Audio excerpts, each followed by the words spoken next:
Here are the 2 new heroes for Marvel Rivals Season 1, that being The Thing and Human Torch, and their abilities fully explained and mostly tested out. You know, rather than just looking at the trailer and guessing what each ability does.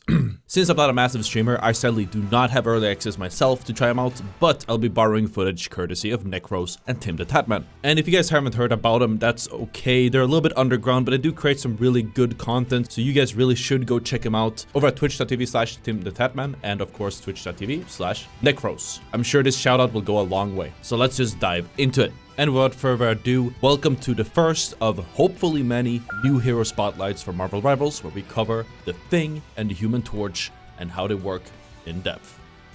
First, Human Torch is a permanent flyer duelist. Moving around with him works the same way as playing Storm or Iron Man. That being said, he also has the ability to fly a lot faster by holding down one of his abilities, Plasma Body. The ability to move around is omnidirectional, where you are faster in any way that you're moving, and keeping this active burns through stamina, visible on the screen here. You recharge over time by not using the ability. Human Torch's primary fire shoots a projectile burst of flames in a scatter shot pattern, much like a shotgun, meaning that you deal more damage the closer you are to a target, because, you know, more of the scatter shot will hit. That being said, each projectile should deal the same amount of damage no matter the range. The primary fire can headshot, and if you get a full headshot, then you deal about 170 damage or so. Human Torch only has access to a few of these scatter shots at a time, visible with these burn icons under the crosshair. His secondary fire shoots a big projectile of flames that deals a little bit of damage to any enemies that it hits. If the projectile hits the ground, then it sets that ground on fire for the next 5 or so seconds. Enemies that touch this fire will keep taking damage for as long as they stay within its range. Human Torch can fire up to 3 of these bursts at a time, and the damage does stack, so if you keep an enemy stuck on 3 of these fires, then they will take 3 times as much damage from it. In addition to this, Human Torch can also slam down from the air towards his crosshair, dealing significant damage to any enemies that he hits. Enemies that are hit are also knocked back quite a bit. If you hit a flame field with the dash, then it will detonate to deal even more damage. I don't think that the initial dash itself deals that much damage, but it's very easy to put more flames on the ground, so you just put some flames on the ground before you dash onto them to get that additional damage.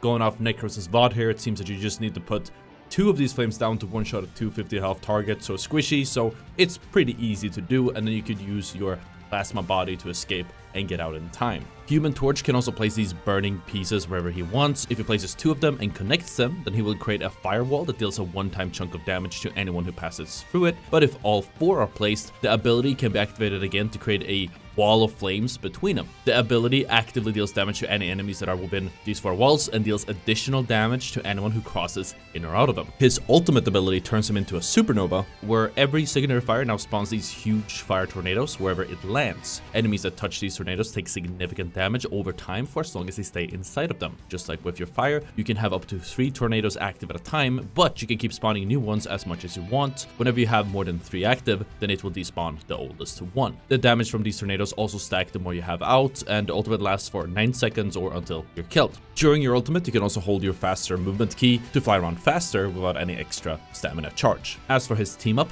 Human Torch has 2 different ones. First, he has Omega Fire. If there is a Storm on his team, then Human Torch can press the team up button while she is using her ultimate to pop his own ultimate and turn it into a fire tornado, which becomes way bigger and deals way more damage. I mean, going off the VOD here, the flame tornado covers the entire area in the firing range, absolutely destroying any enemies that are within range. And that's even without the fire tornadoes, making it even stronger. Any flame tornadoes inside of Storm's ultimate will increase in size and deal a lot more damage as well. If the team up isn't active at this point, then getting in contact will trigger it. What makes this team up special is that it requires 2 ultimates to work. If you don't have both ultimates, it just can't be activated. It's worth mentioning that during this team up, then Storm can also activate it on her end by hitting the team up button when looking at the fire tornado. This teleports her into the tornado and starts her ultimate in the flame tornado mode. The second team up works the same as with Invisible Woman and Mr. Fantastic, so if there is an Invisible Woman on the team, then Human Torch can activate the team up to receive additional bonus health for as long as it is active. The bonus active health fills up however much of your maximum health is missing up to a certain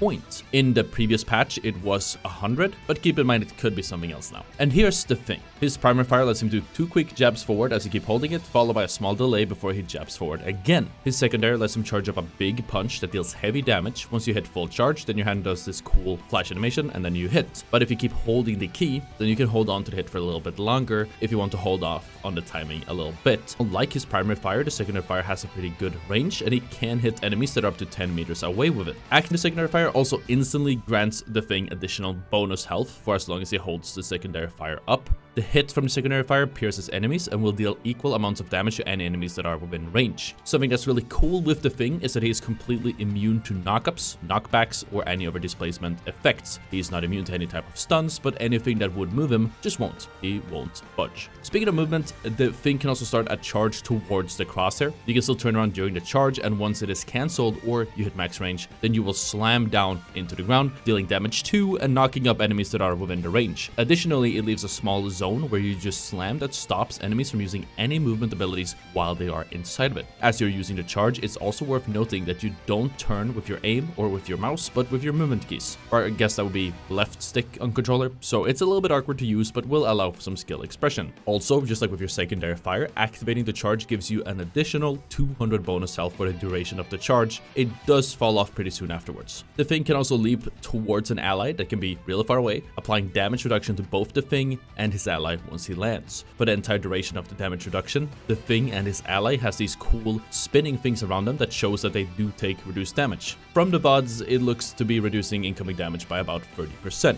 When you dash to an enemy, wherever you are looking matters. If you look upwards, it seems to place you on the other side of the enemies, and if you look downwards, it seems to place you more on your side of them. The more you look one way or the other, the more your direction seems to change. You don't need to touch it to give them the shield, just activating the ability and having the animation play and you land does the job. What I like about this ability is that you have 2 charges at a time, meaning you can protect 2 teammates at the same time. This is probably just perfect if you need to quickly dash in to protect that one teammate, but then immediately dash out again to protect someone else, or just get out of a sticky situation because your teammate died. The thing's ultimate, clobbering time, lets the thing clobber his enemies. Activating it makes you slam the ground and send a large, I guess a rock or wall forward, dealing damage to and knocking an enemies upwards that it touches. The enemies that are affected are also stunned for a brief moment afterwards. I think probably chaining the duration of his stuns will make a very big difference in how efficient each the thing player is here.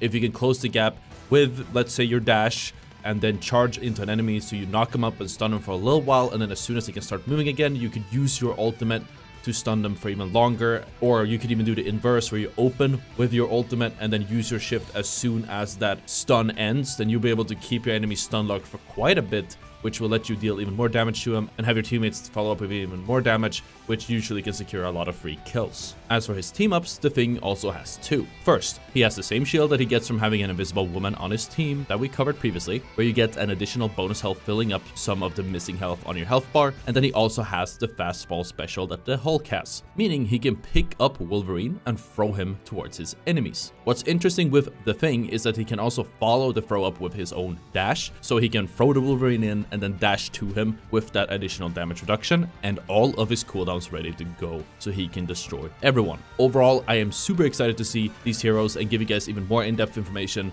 when they do drop on the 21st. I'm also planning to drop complete guides after finishing Solo to Grandmaster, or maybe even Solo to Celestial on both of them, so make sure that you subscribe so you don't miss out on that. And hey, let me know in the comments which one you would like to see first, because there's 2 of them, and you know, I'm leaning towards the thing, but Human Torch seems pretty fun as well, so I'm open to your suggestions. Anyways, that was it for me. Thanks for watching, and I'll see you all next time. Peace out.